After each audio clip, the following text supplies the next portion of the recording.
Hello and welcome back to the channel. Now today we are diving into some of the best gravel and off-road products for 2024 that I've been long-term testing. From race-winning shoes worn by Lachlan Morton Unbound to power meter pedals you can easily swap between your gravel and mountain bike, and a game-changing suspension stem. These are products that will definitely level up your gravel bike, whether you're racing, bike packing or just riding for fun. So first up, if you want an SPD style power meter pedal you can easily swap between gravel and mountain bikes, well, look no further. These are extremely impressive with almost no downsides at all. I've been very impressed indeed. And let me give you some pros and cons. On the pros, they're well priced, under £500 direct, but that doesn't include import taxes and custom duties, but still cheaper than a Garmin Rally at £850. They're accurate, they're reliable, the battery life is good, and they look pretty good as well. But on the cons, they're quite heavy, over 380 grams, a lot more than a non-power meter pedal. The battery life is not as good as a Garmin. The battery also isn't replaceable. You need a 15mm pedal spanner, no 8mm, and you can't convert them to road pedals like you can with Garmin. So I've been living with the pedals for several months and I was keen to log as many miles in different conditions and on different bikes before sharing my thoughts. I've used them for mountain biking, cyclocross racing, gravel riding, bike packing, and even used them on a road-based cycle tour as well. They may be designed for mountain bike and gravel, but they're perfect for road if you prefer the convenience of an SPD pedal and sole for walking around cafes and other places compared to a road-based system. And being based in the UK, they've been through all weather conditions as well. They've been fully submerged in the water at times and been jet washed, and they are still working as reliably as they came out of the box when they first arrived. So these are the more expensive dual-sided power meter version, so each side is measuring power.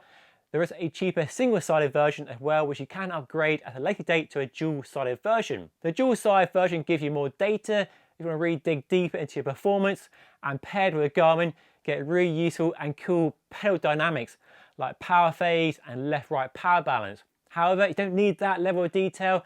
I recommend saving some money and opting for the cheaper MX1. I swap between these and regular SPD pedals without needing to adjust saddle height as well, because the stack height is pretty much the same and the stance width has no noticeable impact on my pedaling at all. And in use they work just like a Shimano SPD pedal. Clip-in, engagement and release is just fine. You have adjustment from the release tension screw just there, so you can tune them to how you want.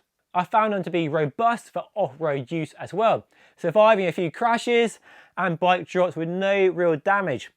They're showing some wear around the edges, but nothing beyond the norm for an SPD pedal when you're riding off-road. Rock strikes and all that stuff are part and parcel of riding a bike, and these pedals off-road, and they're still one piece, nothing bent or broken.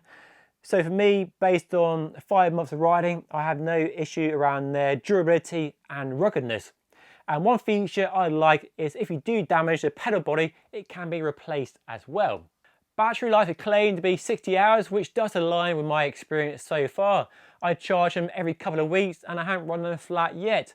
They are easy to charge with a charging cable clipping onto the pedal axle, and I leave them to charge overnight, so no real hassle in terms of charging them.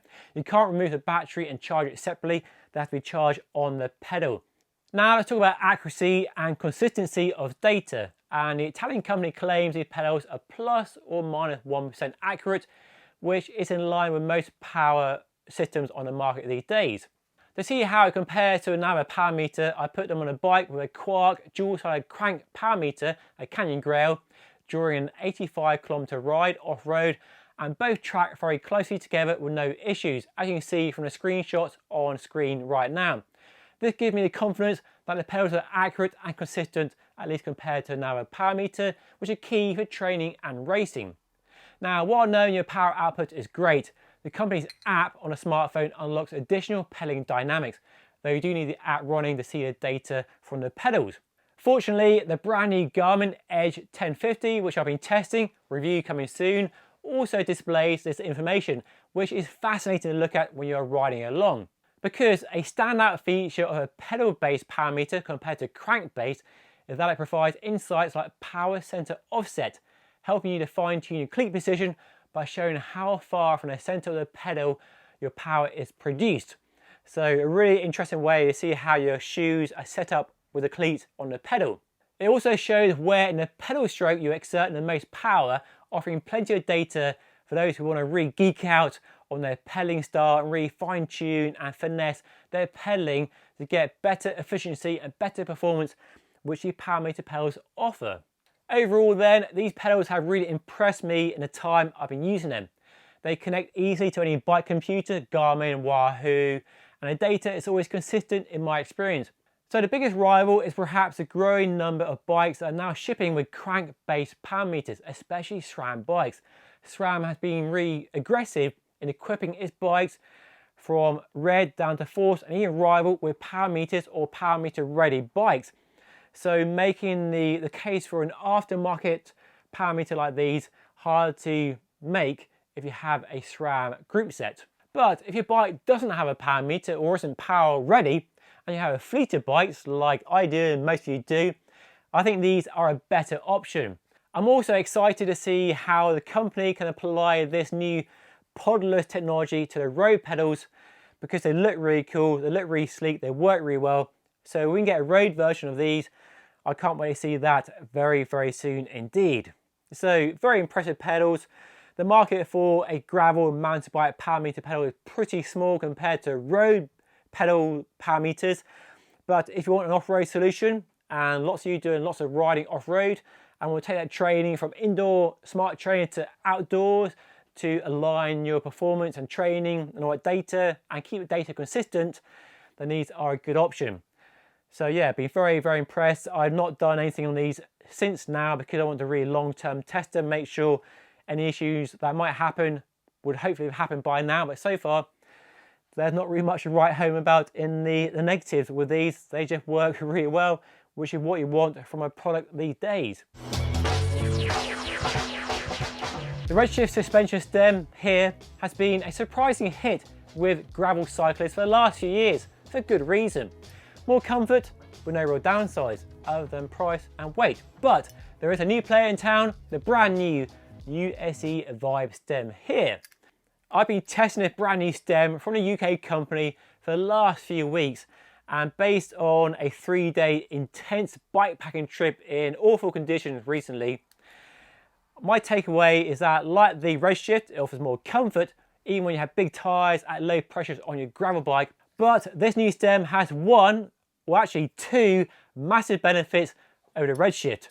Adjustment screws for compression and rebound on the top and bottom, and they, I think, are a game changer for a suspension stem. Now, when I set off on that bikepacking trip a few weeks ago, I found the stem a bit soft on the morning of the first day, because stupidly I hadn't accounted for the extra weight of the handlebar bag with all my clothing and tent and stuff in there. It's a bit soft, going over bumps and rocks. Now, with a Redshift in that situation, making it firmer would require taking the stem apart and changing the elastomers inside. And this new stem, although it does use elastomers inside, just like the Redshift, which you can tune for rider weight, has the real ace card up its sleeve. The compression adjustment on the top meant I simply whipped out a multi-tool, dialed in a few turns of compression adjustment, and it fixed the issue straight away. This made it a bit firmer with more force required to get the stem moving over rocks and through holes, and is perfect for the rest of the trip. And it's this ability to fine-tune a stem which gives it the edge over the Redshift. The action in use is similar, with a handlebar arcing through a travel, which the Vecnum here, for all its ugly brutiness, does remove, but you're only dealing with 20mm travel, and it's something you get used to pretty quickly. One justifiable concern from the demonstration on screen right now is that it might bounce around like a pogo stick, but that isn't my experience at all. Sure, if you ride in an aggressive manner, you can get the stem bouncing around quite a bit, but it's not designed to be ultra stiff. It's designed to move around and offer more comfort on rough trails. And you can, if you want, add firmer elastomers and dial in more rebound and compression adjustment to make it even firmer and only work on bigger impacts. And while comfort is definitely improved with this on your bike over a rigid stem, it doesn't really improve control when riding down rough, tricky descents compared to a suspension fork. They both offer a similar range of travel, but the way a suspension fork works, because it's below the frame compared to above the frame, which is, this isolates the body and the rider, while this isolates the bike from the bumps and allows the front wheel to track over roots and rocks in a way this doesn't. Means if you're looking for a real improvement in off-road technical capability from your bike, a suspension fork is definitely the way to go. But this does help compared to a rigid stem, definitely gives you more ability to smash down rooty, rocky trails and not worry about all the forces coming through the handlebars. So definitely an improvement in comfort and also a bit more capability and control as well. But back to the positives, not only is it lighter than the Redshift, it's also cheaper, £180 compared to £250. And personally, let me know what you think down below. I think it looks better as well. It looks more like a normal stem than a suspension stem. I will keep riding it and give a more long-term test in the next 6 months to see whether any issues do come out from testing. But so far, it's been utterly reliable and it's been a fantastic upgrade to a gravel bike, especially if you're going bike packing. You want more comfort for minimum extra weight and a small price outlay. And the Redshift, like I said earlier, has been super popular, but I think the USC Vybe is definitely a rival, and honestly I do think it's better than the Redshift, which is something I can't believe I'm saying, because the Redshift has been very, very good. And even though the Vectrum does offer better performance, it does look like that compared to that. So yeah, I've been very, very impressed indeed. So these are Fizik's latest and perhaps boldest gravel mountain bike race shoe, famously worn by Lachlan Morton during his Unbound victory this year. And I've been testing them for several months now, curious to see if they perform as well as they look. There's a mix of good and bad. On the positive side, they look fantastic. I love the bold colours and designs that Fizik is doing and embracing right now. They're fresh, fun, and even have a bit of 90s vibe going on as well. And as somebody who grew up in the 90s, I love that about them. The fit is good too. I've been wearing a size 45, the size I normally wear, and they fit true to size. Neither too narrow nor too wide, just right, and compare well to City, Specialized, Shimano and other shoes I've been testing over the last few months as well. One standout feature of the new shoes is how lightweight they are, thanks to the ultra thin, translucent PU laminated mesh, which keeps the weight down without sacrificing durability. I bash them about against rocks and roots more times than I can count, mountain biking and gravel riding and bike packing, and they've held up just fine with no real tears or scars to show for the months of use they've had. However, the downside to the wafer thin upper is there's not much in the way of protection from debris. On a few occasions, a flying rock from the front wheel has hit the toe box, and that really hurts. It's really painful when that happens. So not quite as rugged and protecting of your feet compared to other shoes which have more reinforcing material around the front. The mesh panels here does provide excellent ventilation, and when it's quite warm back in the summer, you can really feel the air flowing through your feet, which on long hot rides is definitely a nice thing to have. The carbon sole is another highlight as well. It's super stiff with no real flex, even with me bending the shoes around, and comparable to top end shoes like City or Specialized. The tread here offers good grip when walking off-road, which I found useful for bike packing and cyclocross. And if you need more traction and grip, you can fit some studs up front as well. You can't replace a tread though like you can with City, so when it wears out, it's time for a new shoe. But the shoes aren't perfect. Now, my biggest gripe is a single boa dial just here. It's just asking too much of a single dial and that thread there to evenly distribute pressure across the top of the foot with no impact on how well it holds your foot in place. And there's an issue highlighted by the fact I've also been wearing these for the last 2 years, the Vento Ferox Carbon, which are more money and perhaps a bit heavier on the scales, although in my hands they don't feel that different. And these are far more successful in securely holding your foot in place with no pressure hotspots, because we have a burr dial lower down and a Velcro strap up top. So you can get better fine tuning of how tight the shoe is, how tight the closure system is on the top of your foot, and better tune it to how you want it. Whereas this, you're asking one dial to do all the job of a strap and dial here. And on the right shoe, something I've not experienced in a long time, like 10 plus years, is a bit of pressure hotspot across the top right side of my shoe there. And that, I think, is the downside of how much it flexes and how the shoe doesn't really hold your foot securely in place, which for a race shoe is a big fail in my opinion. But rolling back from racing and stamping out the power, for a long distance bike packing sort of party pace shoe, they are fantastic. If you're not really smashing pedals, you're not asking a lot of that closure system and riding at a more relaxed pace, then the shoes do deliver good comfort and good performance. But for me, if I'm going out on a ride and I'm really going to be hammering the pedals, doing a race, these are shoes I go for because we have a better, smarter closure system than we have here, which is a real shame because I love how these look. But these for me offer a better closure system and therefore more comfort and more security, although they are more money. But these have been around for 2 years now, so if you shop around, I'm sure you can find them discounted.